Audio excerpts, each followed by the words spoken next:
Whether new shooter, longtime gun owner, or even police officer or soldier, your handgun needs a Crimson Trace laser sight or light. Get the confidence and reliability you need to protect family, home, and country. Crimson Trace.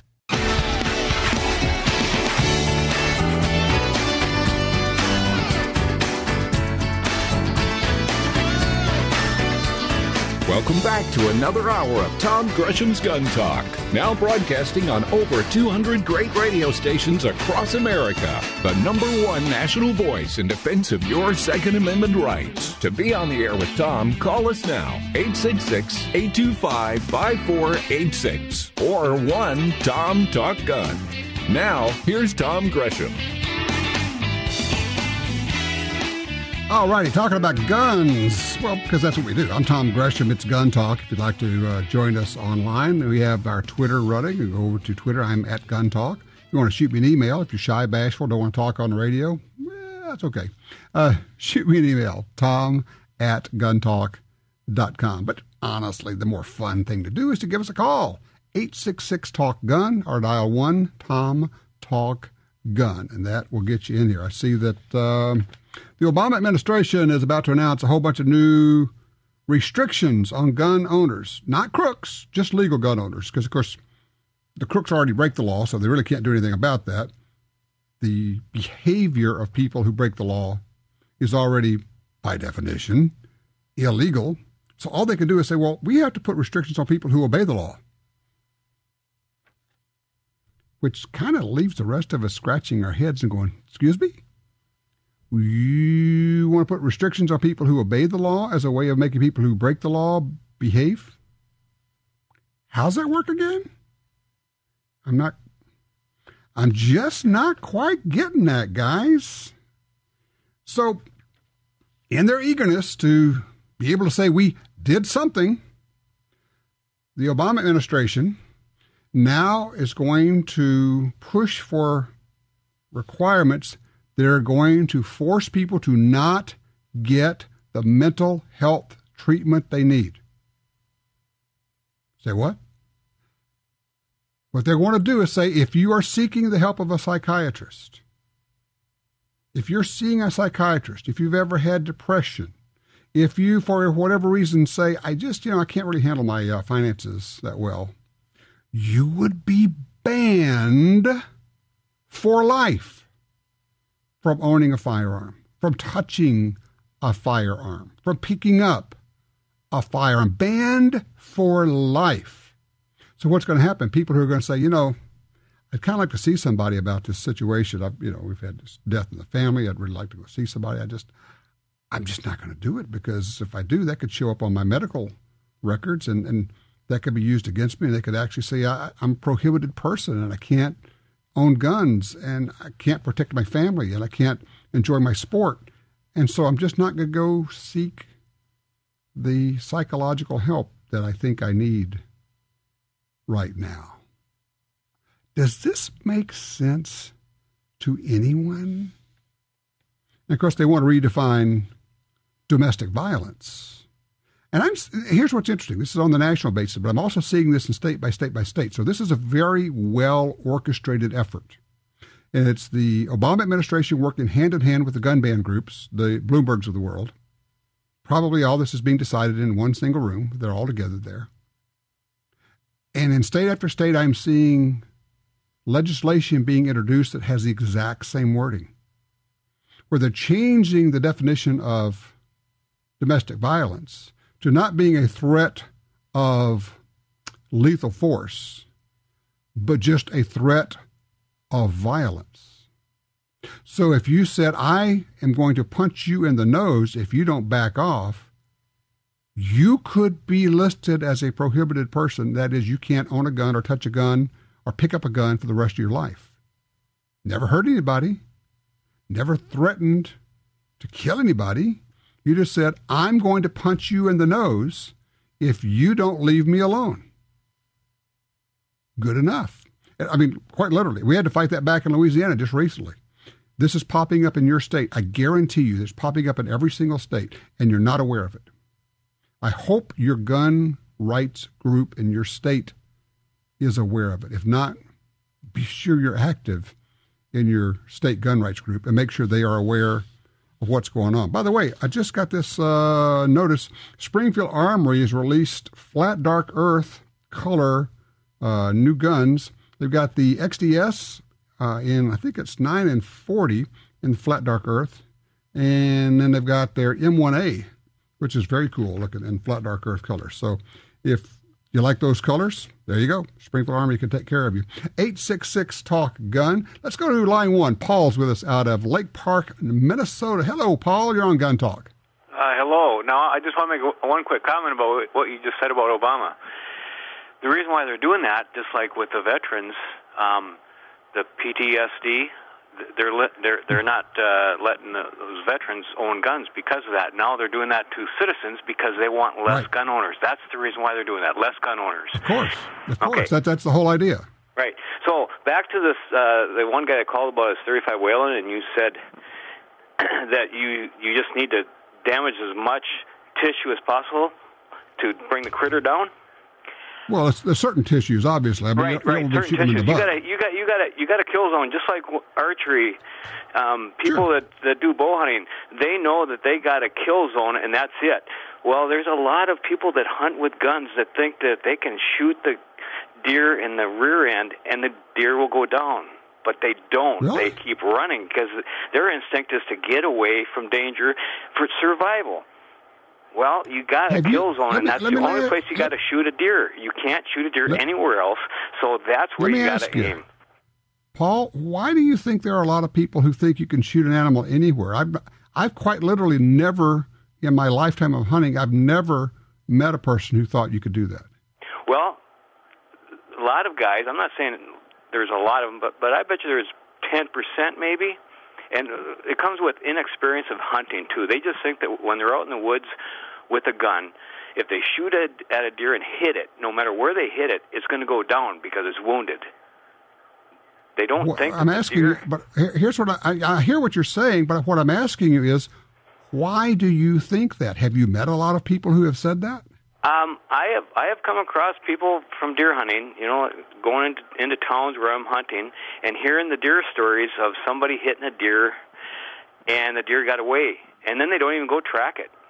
Oh, the deer got away. Well, I'll just go shoot another one. That type of thing. Yeah, that's unconscionable. And in many states, it's illegal, too.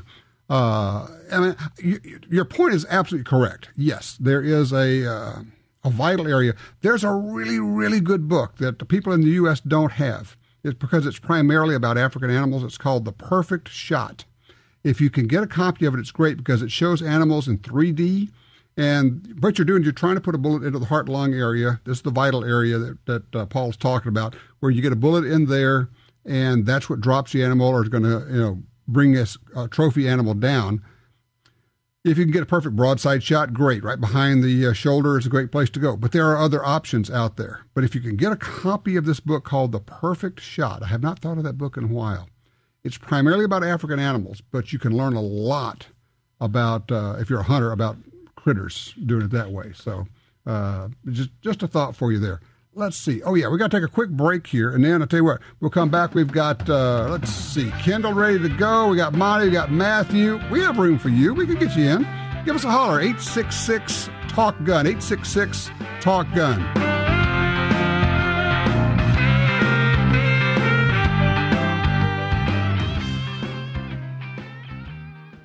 The Ruger SR-45, a large caliber pistol with a trim, ergonomic profile. Like the popular Ruger SR9 and SR40, the SR-45 is perfectly sized to be comfortable and controllable with a slim, ergonomic grip and narrow slide. It features an adjustable 3-dot sight system, Ruger's unique reversible back strap, an ambidextrous manual safety and magazine release, and built-in Picatinny rail. The Ruger SR-45, another rugged, reliable firearm from Ruger. The Black Hills. There's nothing like it on Earth. The kind of place where characters become legends. Wild Bill Hickok, Crazy Horse, Calamity Jane. Pick any part of the world and you'll find people go there to make it their own. But this is where people come to get made. This is the place that made the people who make the best ammo on Earth. Black Hills Ammunition. 36 years, the U.S. Sportsmen's Alliance has been fighting to protect hunting, fishing, and trapping for sportsmen from coast to coast. Today, we are under constant attack from extremist animal rights groups who want to end your ability to hunt in the U.S. Join us to protect our sporting heritage and our way of life outdoors. To join or for more information on how you can help, go to ussportsman.org. That's ussportsman.org.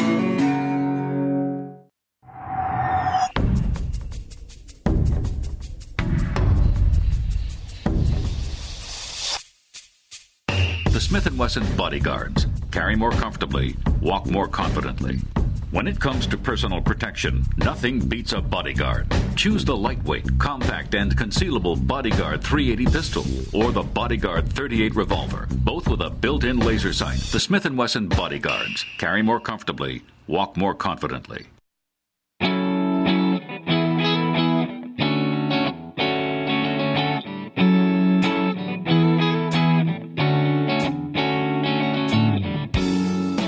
Email comes in from Adam. He says, I have a 2-year-old daughter and a son on the way. Last week we were at a family member's house. They had a few toy guns. My daughter played with them just like any other toy, but it got me thinking, is it okay for kids to play with toy guns, Nerf guns or plastic guns? He says, obviously I'm not taking her shooting yet. I don't buy her toy guns because I want her to understand the 4 rules of gun safety first. So the question is, at what age do you think it's appropriate to start having the gun conversations? Well, that's really 2 questions. One is how do you feel about kids playing with toy guns?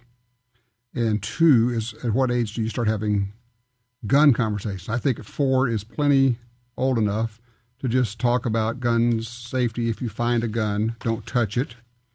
Come tell us. If you see a gun, find a gun, let us know. But don't touch it. Just leave the area and go tell an adult. It's the Eddie Eagle idea. And you don't make it scary or anything like that. It just, you know that we have guns, and if you ever see a gun, your responsibility is to not touch that gun. But let me throw out the other question to you. How do you feel about it? Are you okay with little kids playing with toy guns? Does that bother you? 866 Talk Gun gets you in here.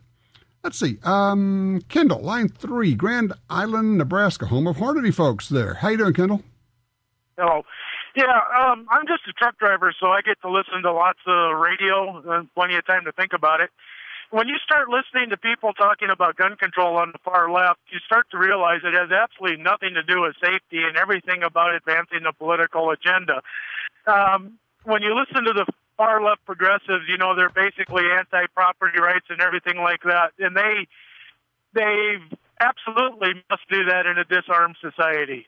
So a lot of when they're talking about gun control, in order to advance their political agenda, they need to disarm us. And I think we need to understand that. Well, I would agree with you. And the other thing is that, and you touched on it, but they have figured out that by just saying we need to disarm people, well, that doesn't fly because the American public won't go for that. So they are now trying to take over the term gun safety. I'm just reading a Wall Street Journal article. I just read it just a second ago where they're talking about the gun safety advocates when they mean the gun ban advocates, because these guys have figured out if they can lay claim to gun safety, then they're the good guys. Now, we're the gun safety people. We've been teaching gun safety for 100 years. The NRA has taught more gun safety classes than everybody else in the country combined, and yet the NRA and the media doesn't get credit for being the gun safety organization. So what do? Well, you just keep letting people know we're the gun safety people. We teach gun safety. The gun ban people have never taught a gun safety class in their life. Their idea of gun safety is to ban guns. Their idea of gun safety is to have no guns available. So, I mean, that's basically, it's what you're talking about. So, yeah, I understand what you're saying, Kendall. Yes, this is all about an agenda. It's about control, but it's certainly not about safety. They just use that as a political smokescreen. And with the help of the media, they're getting pretty good at it. Let's go to line 2. Monty's with us out of Southern Oregon. Hey, Monty. You there, Monty, or are you going to just rattle that phone around for a little while? Yes, I am here. Thanks, Tom, for taking my call. Sure. I've been charged by my diminutive little mother-in-law in giving her some personal safety in her home. Her husband is now late-stage Alzheimer's, and there's some violence around the area. He, years ago, purchased her a Beretta Model 70, 7.65, and she brought that out the other day and asked me to teach her to shoot it. And it is so hard to cock that gun, to put a chamber in the round in the chamber. She can't do it. And I'm just wondering what you would recommend that I get for her that I can take her to the range and teach her to handle. Okay, we got 3 issues here to deal with. First is you got a husband who is suffering from Alzheimer's. So we have to keep this gun secure from unauthorized hands, which in this case, unfortunately, means his hands. Right. So a couple ways to go there. Is she going to carry this gun anywhere, or is this just going to be a home defense gun? Just at home. I would almost, I'm playing with an idea right now. I'm almost going to think about a double-barrel shotgun. Okay. Easy to operate. You just flip the lever, open it up, drop 2 shotgun shells in it, and probably a 20 gauge. Cut the barrel down a little bit. Not the barrel, to cut the stock down to fit her. I would still want to have her go out and shoot it, whatever it is. I would not. In fact, I would refuse to help her with any gun unless she agrees to go out and shoot it and become familiar with it. Just that's a part of the deal. But, just think about this. If she had a shotgun and she had the ammo placed separately, the gun's not loaded, it's not sitting there loaded, it's in a separate location, but she could walk over, grab 2 rounds, flip open that shotgun, drop 2 rounds in, and now she has a loaded shotgun. That might not be a bad way to go. What do you think? I had thought about that, and I agree with you. I think it's the simplest thing for her, easier for her to aim than a pistol. Yep, it's longer barrels are going to help with that. The other thing, this is going to sound really goofy and redneck, but I actually got the idea from Clint Smith, and he's about as good a firearms instructor as there is.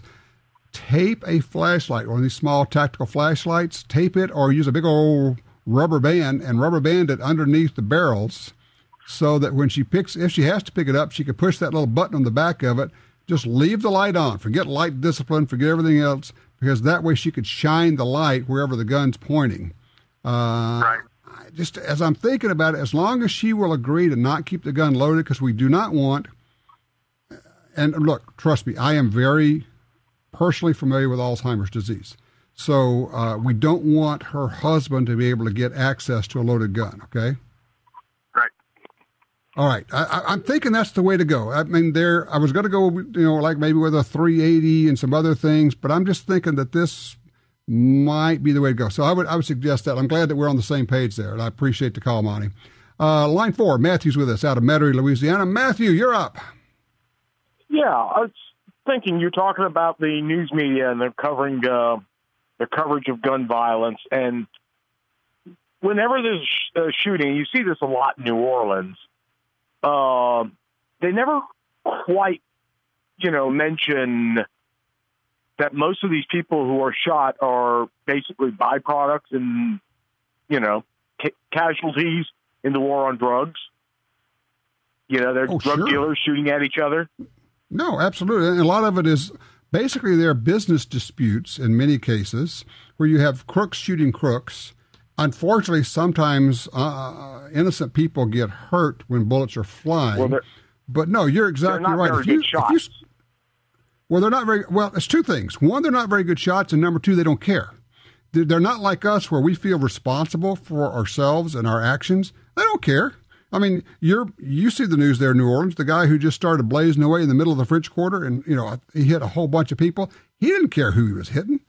It just, and that's the thing about bad guys. They don't care. So people do get hurt.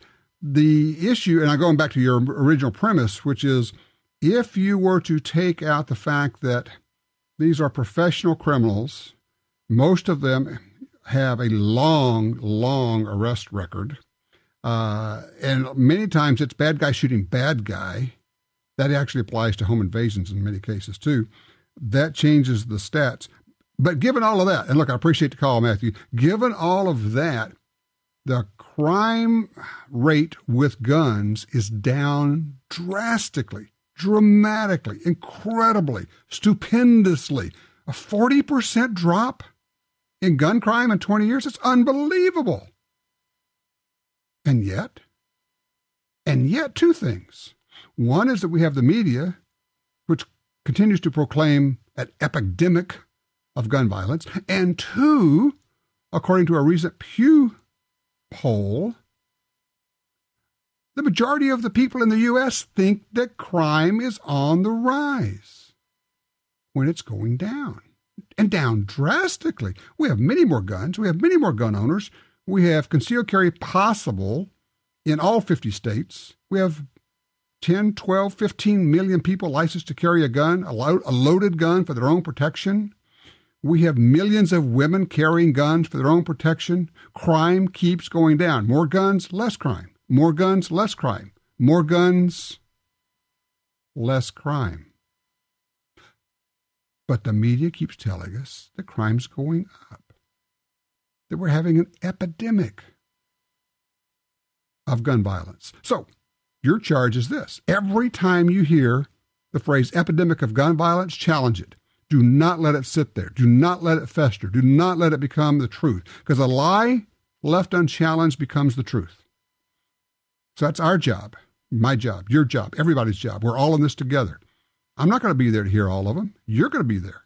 And when you hear it, you call the radio station. You call the TV station. You write the newspaper. You contact, a lot of times you can actually send an email to the reporter and say, you use the term an epidemic of gun violence, but are you aware that according to the FBI, that crime with guns is down more than 40% in the last 20 years? That's not the NRA's figures.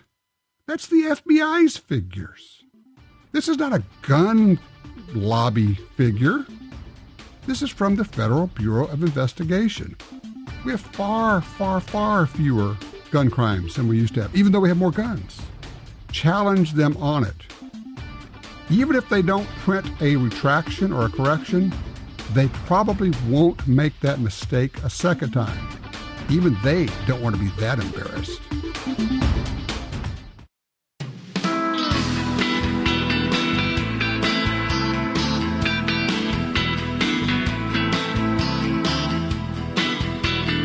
Now broadcasting nationwide on radio, via satellite, and through downloads, iTunes, the GUNTALK app, and other podcast clients. You're listening to GUNTALK with Tom Gresham.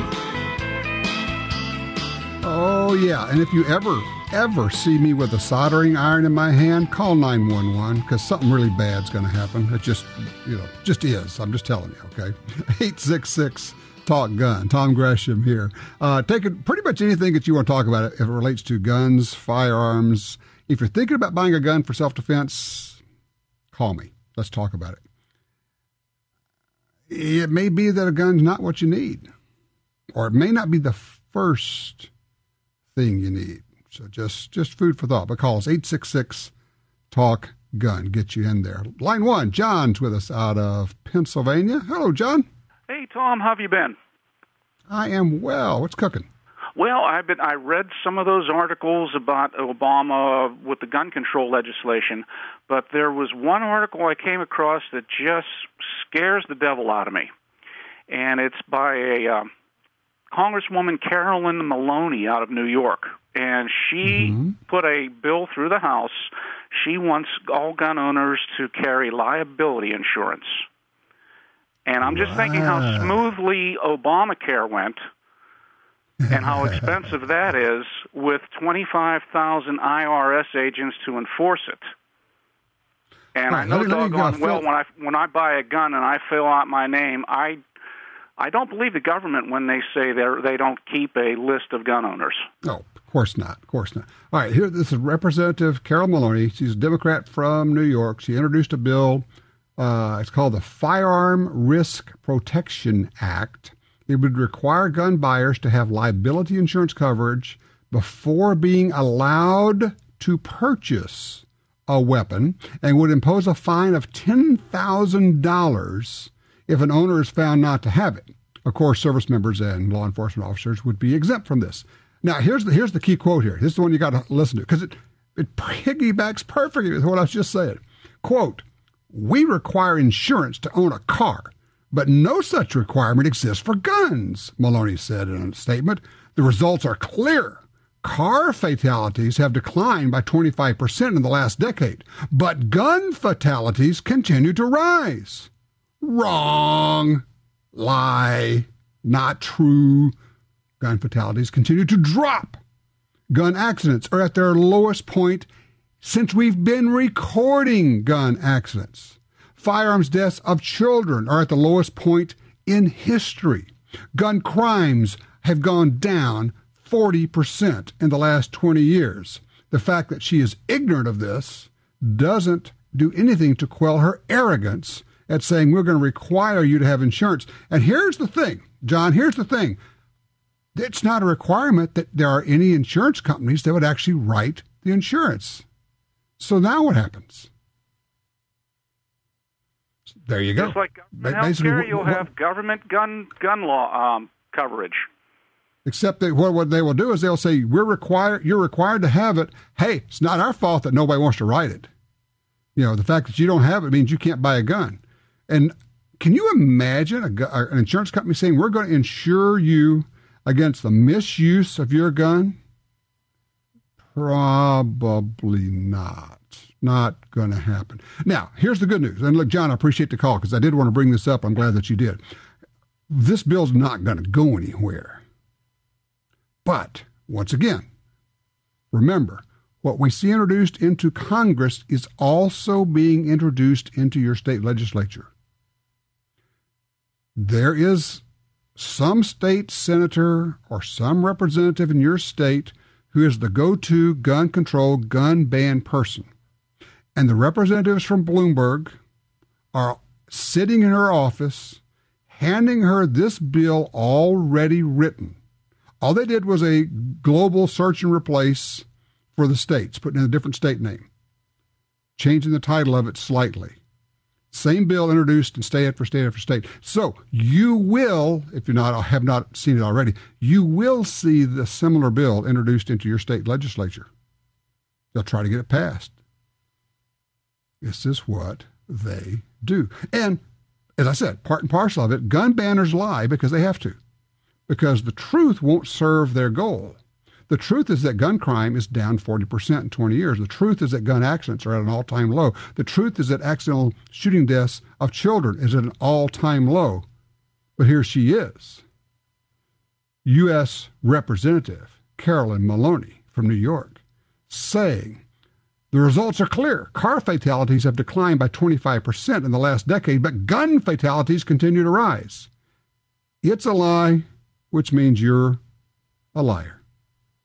It's really that simple. But you can't really expect her to know because somebody from Bloomberg's office walked in and handed her this bill and said, introduce this. And she goes, sure, I'll do that. Line 2, Bob is with us out of Grand Forks, North Dakota. Hello, Bob. Oh, yeah, I heard that Para got bought out by Remington. I wondered if they still want to make the Para models just under a different name.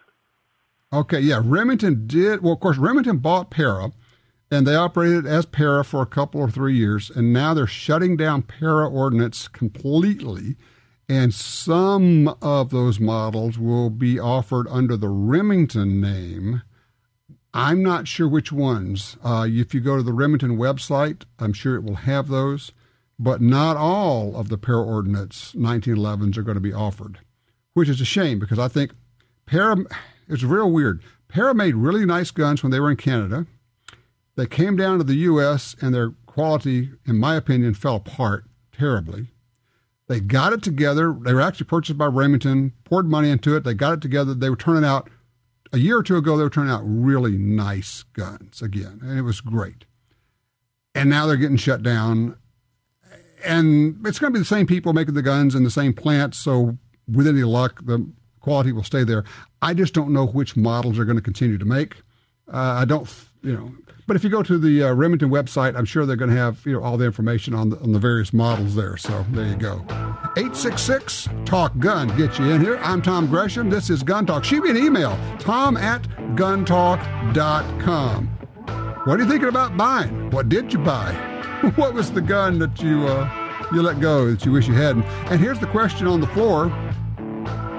What do you think about kids, little kids playing with toy guns? No harm, no big deal. You did it, I did it. Or does it bother you? 866 Talk Gun.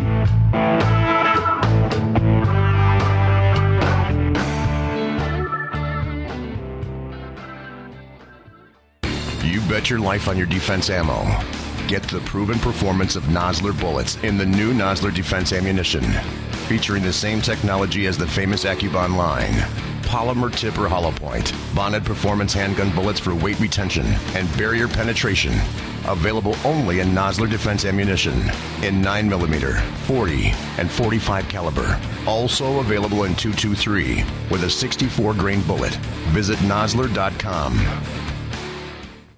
When it's all on the line, you can count on Trijicon Optics. Earning its reputation in combat and on hunts in all corners of the world, Trijicon comes through. The new AccuPower rifle scopes feature battery-powered illuminated reticles, variable power, adjustable brightness, plus they're waterproof. The years of waiting, the dollars spent, your hunt of a lifetime comes down to a single moment. Get Trijicon quality. Trijicon.com. Trijicon.com.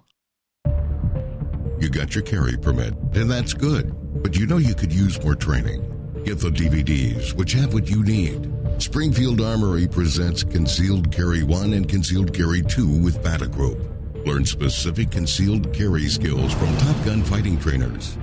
Get trained. Be prepared. This really is life and death. ShopGunTalk.com. That's ShopGunTalk.com.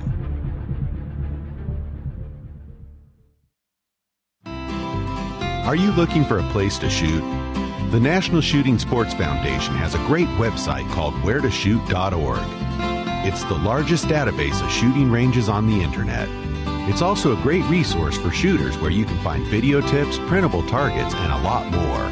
Find it online at wheretoshoot.org. And while you're there, download their free iPhone app.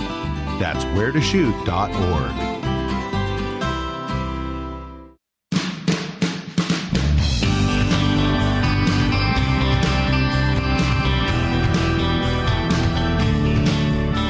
Back with you, 866 Talk Gun. Both Robert and Jim here in the studio both sent me the same thing. Said, yeah, if they can't register guns, they'll just require you to insure them. Then they have a record of them, which is de facto registration. By the way, in case you don't know, registering guns, the federal government is legally prohibited from registering firearms. Did you know that? And, of course, they're supposed to destroy all the records for the NICS checks within, I think it's 24 hours. I'm sure they're doing that. I'm sure there are no records at NSA on your gun purchases. Yeah. Okay.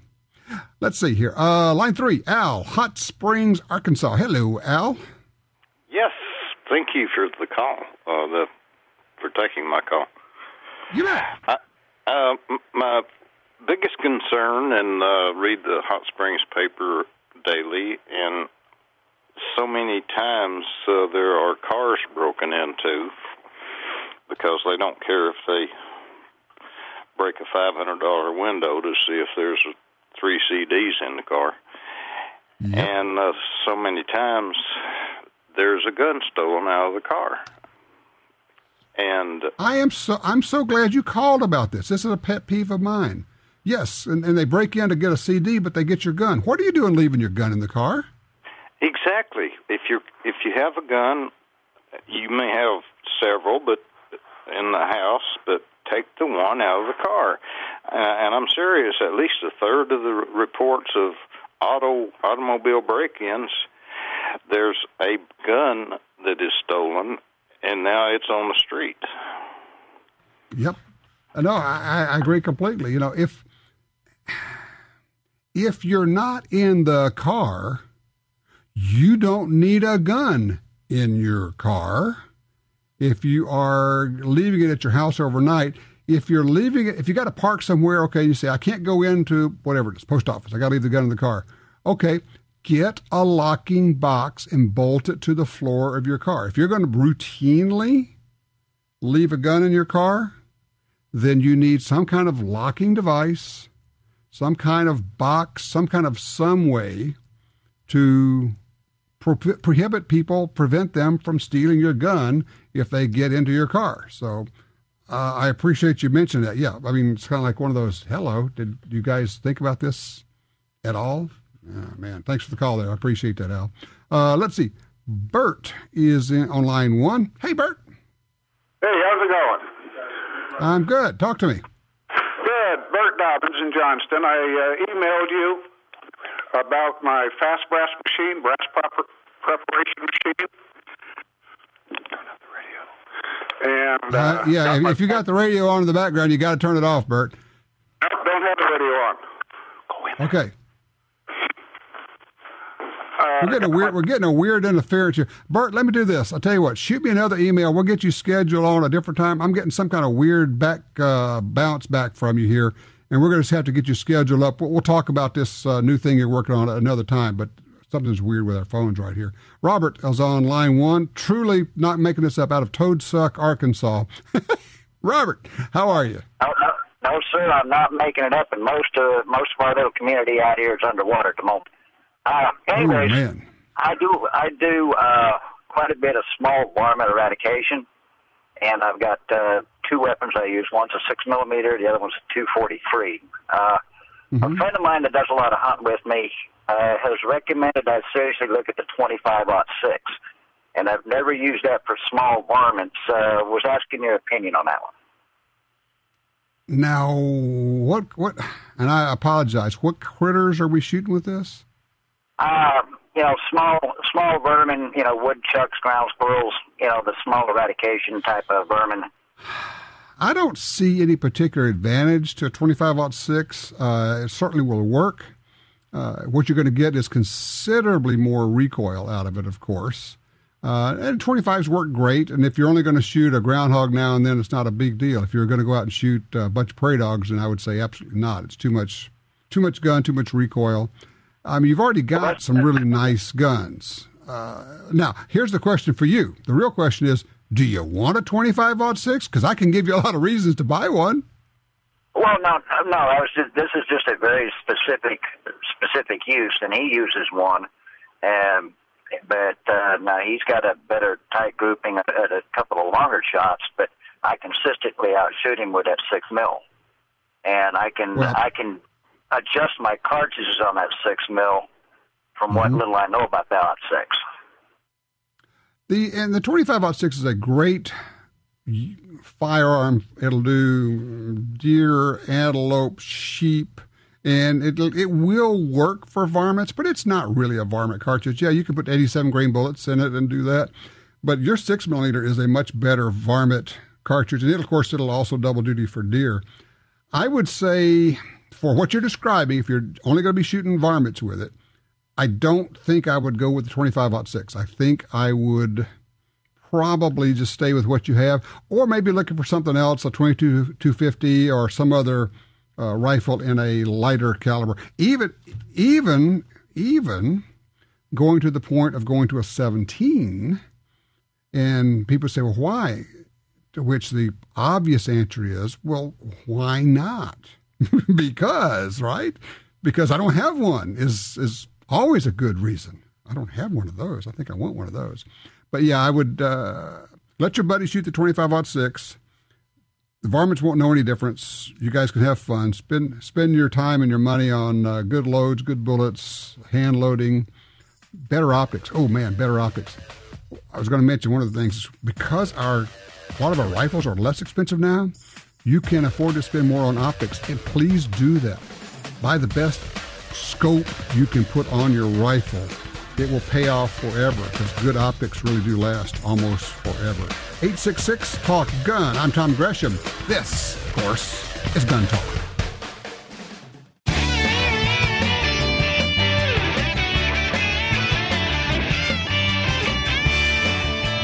I'm just shopping for guns during the break here. Don't pay any attention to me. That's what I need. I need a gun, by golly. Yeah, I had about 15 of them out at the range on Thursday it was, yeah.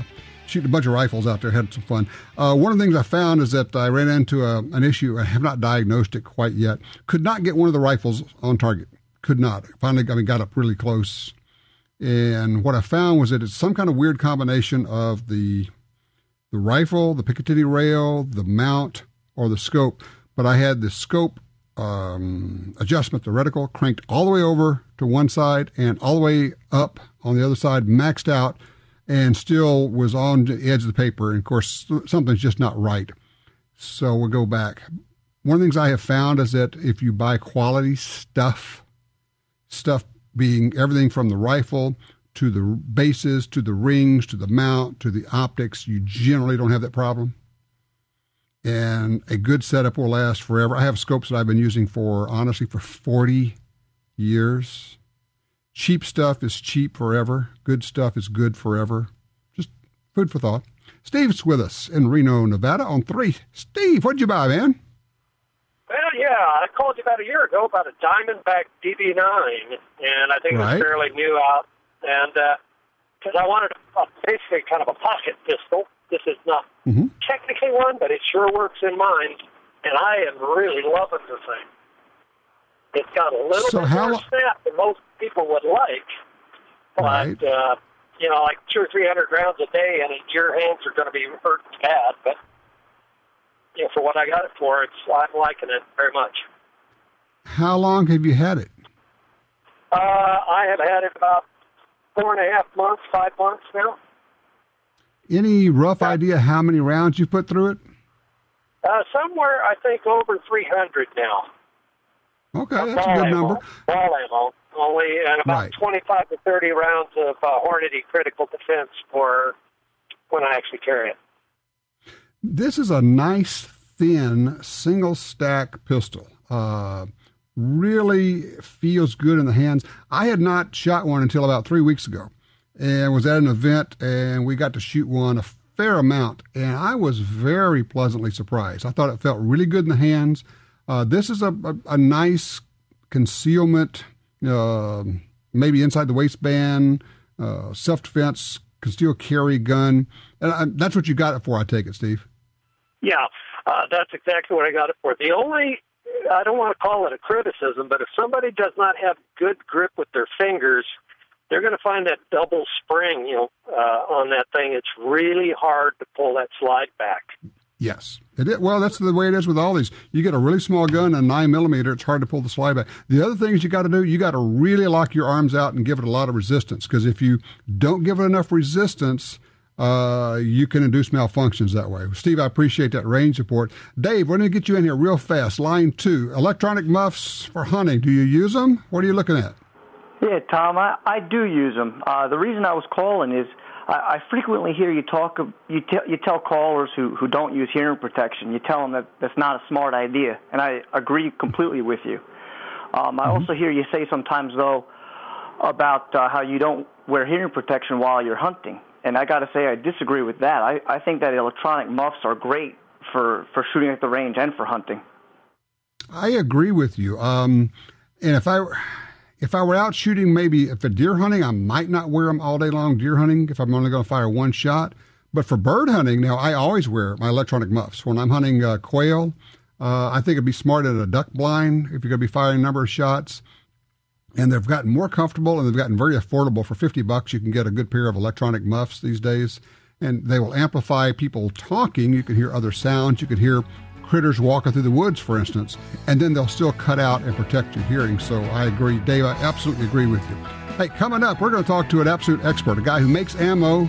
He loads gazillions of rounds of it. You probably have used some of his ammo, but he's a real shooter. We're going to talk about long-range shooting, accuracy, rifles, and other things. You do not want to miss this. 866-TALK-GUN if you want to get in line. Be right back with more Gun Talk.